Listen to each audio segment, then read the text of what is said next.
أعوذ بالله من الشيطان الرجيم. بسم الله الرحمن الرحيم. يا أيها الذين آمنوا إذا تداينتم بدين إلى أجل مسمى فاكتبوه وليكتب بينكم كاتب بالعدل ولا يأبى كاتب أن يكتب كما علمه الله فليكتب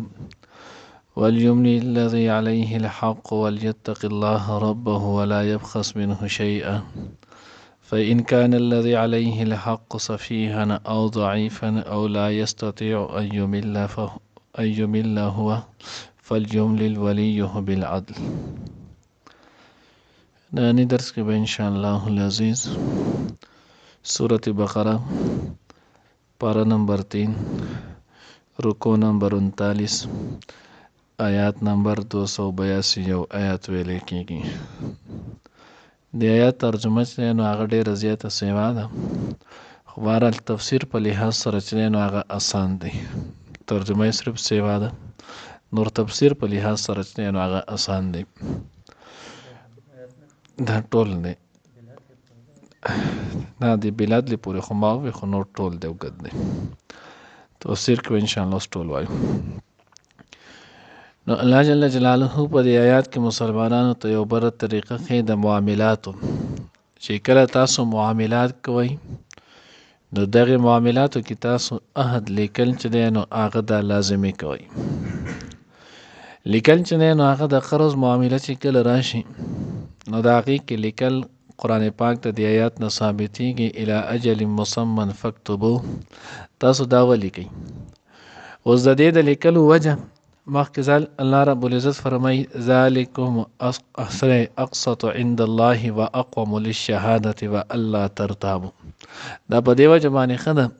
چې سبا لپاره به نو ستاسو کومه معامله شوي نو دا به هغې له درستو ثابتوي، او د دې په وجه به په دې کې شک چې دی نو هغه نه واقع کېږي کله چې لیکل موجود وي. نو په دې کې اوس الله رب العزت د دغې معاملاتو متعلق چې دی نو هغه احکامات ذکر کوي مختلف. نو دغه متعلق نه اوس سوچ کړلی شي نن سبا خو بیا هم سنه ساغه د لیکای پړای دور دی، نو خلکو ته لیکل لګسان دي جوړی بیلونه جوړی یو سبل سه مختلف طریقو باندې فیډونو باندې ورکوي لیکل ني. خو د نن 1400 کاله مخکې ځای نو هغه سوچ کړی شي نو د لیکلو تصور د سره وونه ډېر کم تر شاز و نادرو. هغه وخت کې الله جل جلاله د دې خلکو د دې چې نو هغه د جګړې نه خلاصېدو دپاره د خلکو د حق د ضایع کېدلو دپاره الله رب العزت په هغه وخت کې دغه حکم چې نو هغه راولېږلو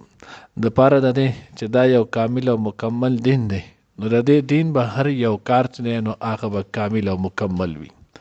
نو الله جل جلاله فرمایل ای مؤمنانو اذا تداینتم بدین الی اجل مسمى، کله چې تاسو نو هغه یو بل سره معامله کوئ قرض ورکوئ تر نیټې مقرره پورې فکتبوه نو دا ولیکئ. اوس د دې لیکلو کې نو هغه به څنګه لیکي نو دا به تاسو په معلوم تعین سره چې دی نو هغه به یې لیکئ معین وخت سره. داسې به نه وئ اکثر تاسو ګورئ کم کسان چې لږ ډېر کاروبار کوي دوی ته به اکثر پته وي دا چا چې دی باندې یو شی وړی چې زه بیا راځم دی بیا راغلی چېرته نه دی. نو دې وجې نه شریعت وایي چې قرض کم شي ځي نو دا ډایرکټ ولیکم. یو مسله ده. دویمه مسله چې دی نو هغه دا ده چې کله دا ووایي چې یا یې په خپل اکثر وایي ولیکه خو زه یو اسیم ورځ دوه کې یا په هفته کې راوړم نه داسې به شریعت وایي نه لیکئ. که دا لیکل دې وکړل دا جایز نه دی. لیکئ چې نیټه به ورسره مقرئ، کال بعد به راوړئ، کمه میاشت کې به راوړئ، کم تاریخ ته به راوړئ، 2 کاله بعد به راوړئ، میاشت بعد به راوړئ، 10 ورځې بعد به راوړئ. اوس چې کله دا ولیکلی شو نو د دې تعین وشو. پرونی درس کې موږ ویلي ول چې څوک چاله قرض ورکړي هغه نیټې پورې به ده ته روزانه د صدقې ثواب میلایږي. کله چې هغه موقع پوره شوله او د سره بیا نه ول او د شرعي عذر وکړو دی بل کس عذر قبول کړو نو بیا به ده ته دوهره اجر چې دی هغه میلایږي. بیا ورسره نه وي بیا به ورته د هغې چې نو 2 چند اجر میلایږي. خو کومه تعین چې تو کوې نو دغه مقرر نیټه دا به چې دی نو کومه نیټې پورې ته ورکړې نو دا به مقرر وي، دا به معینه وي. که دغه نیټه معینه نه وه او تا لیکل وکړلو مثال په طور کې نو هغه کال بعد میاشت بعد به وشي، 10 ورځې بعد به وشي، هفته بعد به وشي، نو هفتې بیا هر یو هفته کېدی شي. مشهور متل دی که نه سړی قرض یو کس ته نو بیا چې کله هغه رال نو هغه ورته سبا به واخلي نو هغه چې سبا رالی غرق شوي ته نن رالی ما ته چې سبا به واخلي نو د دغې به تعین به کوي د پاره د دې الله ترتابو چې تاسو بیا په شک کې وانه چولی شئ نو الله رب العزت یو اصول هغه دی ولیکه ویخولو الی اجل مسمى فاکتبو یو به یې لیکئ بل به دغه موقع چې دی نو هغه کم ټایم باندې ادا کوي دغه تاریخ ورځ د هغې به تعین کېږي ولیکتب بینکم کاتبا بالعدل اوس دلته الله رب العزت وایي چې کله لیکئ تاسو نو دغه لیکل دا به تاسو چې نو په عدل انصاف سره کوئ دا نه چې اوس د هغه پسې ته لیکې او تا پسې د خپل ځان نه هر څومره ولیکلو نو څه یې وړلو نه ستاسو د دواړو چې کله معامله وشوه او دغه معاملات تیر شول په هغې کې چې کم نرخ تیر شول نو هم دقه به لیکئ دې کې ته د خپل طرف نه سیواګره چې نو هغه نشي لیکلی نو ځکه الله وایي ولیکتب بینکم کاتبا بالعدل او دا کم کاتب چې لیکي نو دی به هم په انصاف سره دی به جانبدار نه وي دی به نه د یو طرف مرسته کوي نه به د بل طرف مرسته کوي ځوان نه به تپوس کوي کم لیکل چې وکړي نو به کار دا دی چې دغه لیکل به هم د املا کوي چې دا خبره چې نو هغه ستاسو په منځ کې دا مې ولیکله الله وایي دی به د انصاف سره چې دی نو لیکل کوي ولا يأبى كاتب ان يكتب كما علمه الله فليكتب الله وی دا کاتب بچنه انکار هم نه کوي څنګه چې د الله پاک دا لیکل خودلی یعنی دا لیکل پړای لیکل دا هم د الله پاک چې یو نعمت دی اوس چې کله الله تعالی دا نعمت ورکړي دی به د دې نعمت شکر چې نو هغه دا چې د چا په کار راشي بیا حضراتو چې نو هغه لیکلی دي ها که اوس یو سړی چې نو هغه په دې باندې اجرت نو بهتره طریقه دا ده چې دا په مفتو کې وکړي بلا اجرت چې نو هغه د دوه کسانو په منځ کې معاهده وي څه خبرې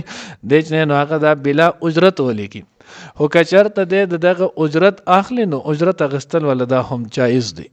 ناجایز چې دی نو هغه نه دی خو په دغې باندې جانبداري به چې دی نو هغه به نه کوي نو ځکه الله وی ولا یأبى کاتبا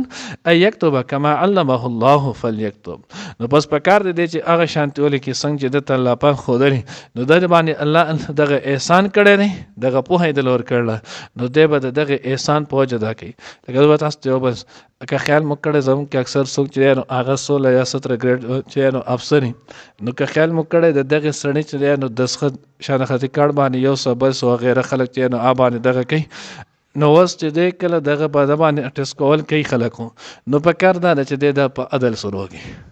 د باندې اوس خدای یو احسان کړی دی یو مقام مرتبې ته رسولی دی په دې باندې دی غرور به نه کوي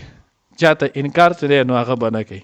او د دغې باندې دی به غلط دسخط هم نه کوي ناجایز چې دی نو هغه به هم نه کوي نو ځکه الله وی کما علمه الله فلیکتب وليملل للذي عليه الحق وليتق الله ربه اوس دلته الله پاک په دې جملې سره بل چې نو هغه اصل خي بل یو چې نو هغه حکم ذکر کوي وليملل للذي عليه الحق املا دی وکي هغه سړی چې په کم سړی باندې چې نو هغه حق دی مقروض دی په چا باندې د بل حق راځي قرض پی دی نو دا کم مقروض چې دی چا باندې دا قرض ادا کول دی نو په کار دا ده چې دا سړی چې نو هغه لیکل وکړي یا املا دی چې نو لیکون کې ته دی وایي چې په ما باندې د دې سړی دومره حق دی ځکه د ده دا لیکل دا د په حق کې په منزله د اقرار دی او چې کله دا د په حق کې چې په منزله د اقرار دی نو دی به وایي دویمه وجه دا ده چې دی به د دغې مقروض چې نو هغه به املا کوي د پاره د نه چې په قرضه دا په ده باندې ده نو چې کله په ده باندې ده دی به د دې اداګي کوي نو دی به د هغې پوره حق چې دی نو هغه وایي چې په ما باندې د دې سړی دومره حق دی نو الله وایي دغه چا باندې د حق وي هغه به وي ولیتق الله ربه ولا یبخس منه شیئا الله وایي دی په دغه املا کې په دغه لیکلو کې به د الله نه یاریږي د دې بل سړی چې نو حق به نه وهي که چېرته د دې بل سړی حق وانه نو بیا ګنهګار پاتې شو نو دی به په دغه املا په دوران کې غلطه خبره کمې دا چې نو هغه به نه کوي فإن كان الذي عليه الحق سفيها أو ضعيفا أو لا يستطيع أن يمل هو فليملل وليه بالعدل دې ځکه اوس الله رب العزت څلورم بل حکم چې نو هغه ذکر کوي اوس دلته الله رب العزت دا حکم ذکر کوي په کم سړی باندې چې حق دی مقروض دی دا سړی و سفیه دی سفیه معنی بے عقل دی یا لوی دی جو عقل یې کار نه کوي، یا اسې لکوټی چې دی نو په عقل کې فطور دی، یا دا وړوکی دی د وړوکوالي د وجې عقل چې دی نو هغې کامل نه دی، او ضعیفا یا کمزور دی بیماری د وجې یا د بوډاوالي د وجې، او لا یستطیع ان یمل، او یا دا دی چې دا کم کس لیکل کې دی بل ته وایي نو دله هغه ژبه نه ورځي، دی چې نو هغه پښتو کې وایي، کم لیکونکی چې دی نو هغه په اردو کې دی، دی اوس په هغه نه پوهېږي، نو وایي په دغه وجه باندې چې نو هغه بیا به څه چل کولی شي، ولې اوس دی نه پوهېږي، او کله چې دی نه پوهېږي نو کېدی شي چې دی نو هغه دی صحیح څه وکړي، اقرار صحیح ونه کړي، د ده خلاف چې دی نو په هغې کې کمې زیاتې چې دی نو هغه وشي، نو الله رب العزت وایي په دغه صورت کې فلیملل ولیه، د دې سړی چې دی نو ولی د ده قربدار د ده رشته دار دی د په خپل ځای بل یو کس چې دی نو هغه متعین کړي چې د هغه خبره باندې خلک پوهېږي د هغه دغه خبره کولی شي، نو د ده طرفه به هغه دغه اقرار چې دی نو هغه به وکړي او هغه به ولیکلی شي. څنګه به کوي؟ بالعدل، په انصاف سره، هسې نه چې اوس د هغه ته ووایي د هغه دی چې نو کډې ته ارتاو کړي، الله وایي نه داسې به نه، څنګه چې ورته دی وایي کومه خبره ده بعینه هم هغه خبره کوي په هغې کې به کمې کوتاهي دا نه راولي. اوس آیا چې صرف دغه اقرار او لیکل وشوې نو دا کافي دی بسو؟ نو فقهاو کرام لیکلی دي نه، صرف لیکل چې دی نو دا قابل حجت نه دی. مسله کې چې کله قاضي له عدالت ته فیصله لاړه نو صرف لیکل دا قابل حجت نه دی، په دې باندې چې نو د چا په حق کې فیصله نشي کېدی، د دغې لیکلو سره چې نو ګواه به هم شرط وي، د دغې لیکلو سره ګواه چې دی نو هغه به هم شرطي، نو ځکه الله رب العزت ورسره بل حکم ذکر کړو واستشهدوا شهیدین من رجالکم، تاسو به چې نو ګواه به طلب کوئ، او دغه ګواه به چې نو هغه څه وي 2 کسان به وي، او دا دواړه سړي به څنګه وي من رجالکم ستاسو د سړو نه، یعنې ستاسو د سړو نه مقصد دا نه چې د ګواه کې الله یو څو شرطونه په دې جملې په ضمن کې ذکر کړل. نمبر 1 ګواه کې به یو شرط دی چې دی به مسلمان وي، کافر به نه، کافر چې نو هغه د مسلمان په معاملات باندې ګواه چې نو هغه نشي جوړېدی، نو دی به مسلمان وي. دویم شرط ولدا دی چې دی به عاقل بالغ وي. دریم شرط چې نو هغه ولدا دی به عادل وي،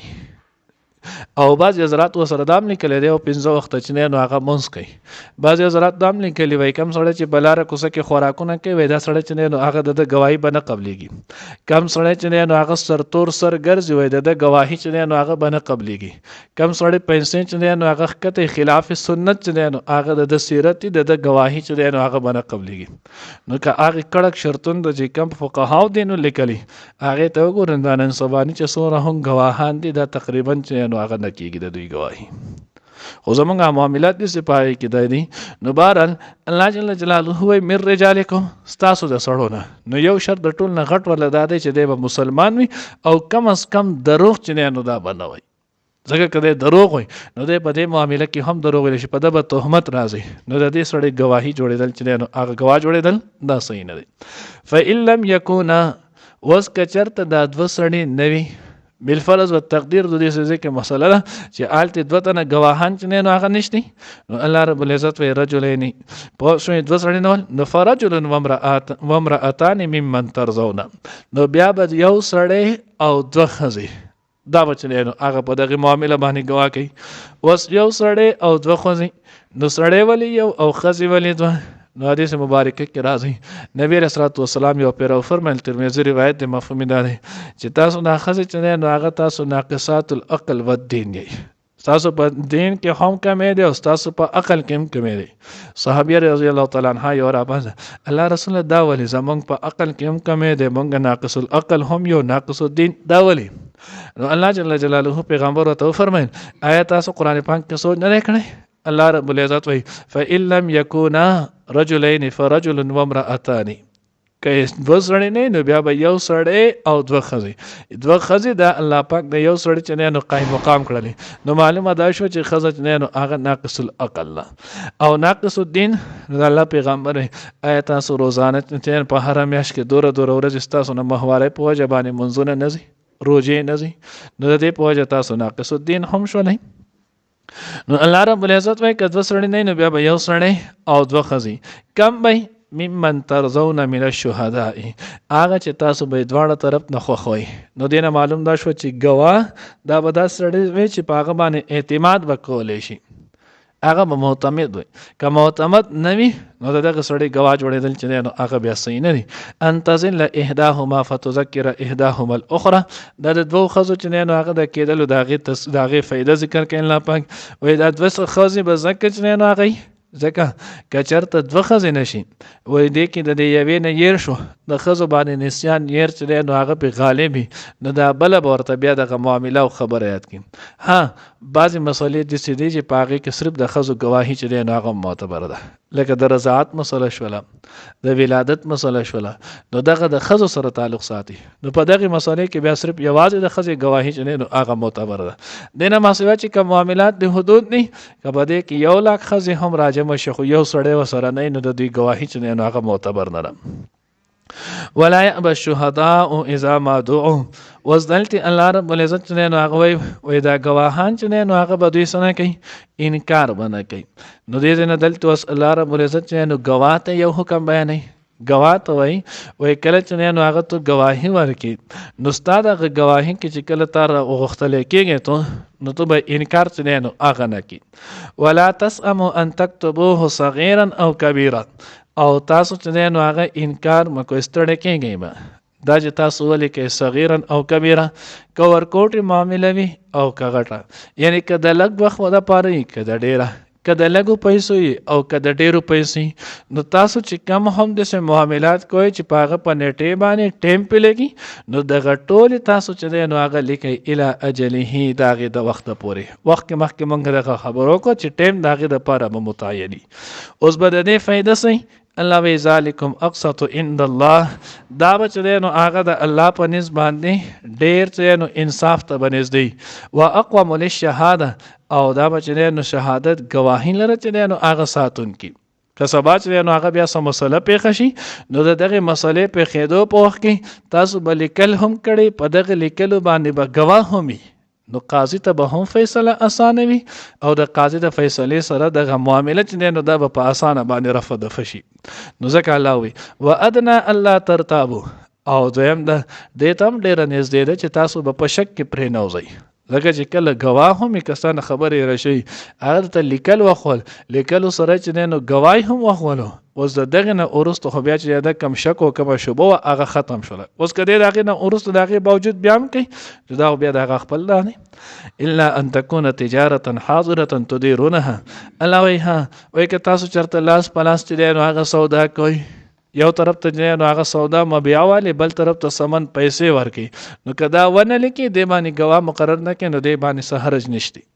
ولی دا لاس په لاس چې نو هغه ډایرکټ ده په دې کې سبا دپاره چې دی نو مفضي الی النزاع دا خبره پکې نشته. یعنې داسې یو خبره په دې کې نشته چې د هغې نه به سبا دپاره جنګ جګړه چې دی نو هغه به جوړه شي. هر چې د نسیا خبره ده، د قرض خبره ده، نو اکثر په هغې کې چې نو هغه بیا جنګ جوړېږي، آی کې به انکار کېږي. نو د دغې وجې نه هلته لیکل د هغې ضرورت شو. لاس په لاس سودا شوه نو لاس په لاس سودا کې چې نو دغه خبرې نه نو چې کله به کې دغه خدشات نشته نو هلته د لیکلو یا د ګواه جوړېدلو چې نو هغه ضرورت نشته.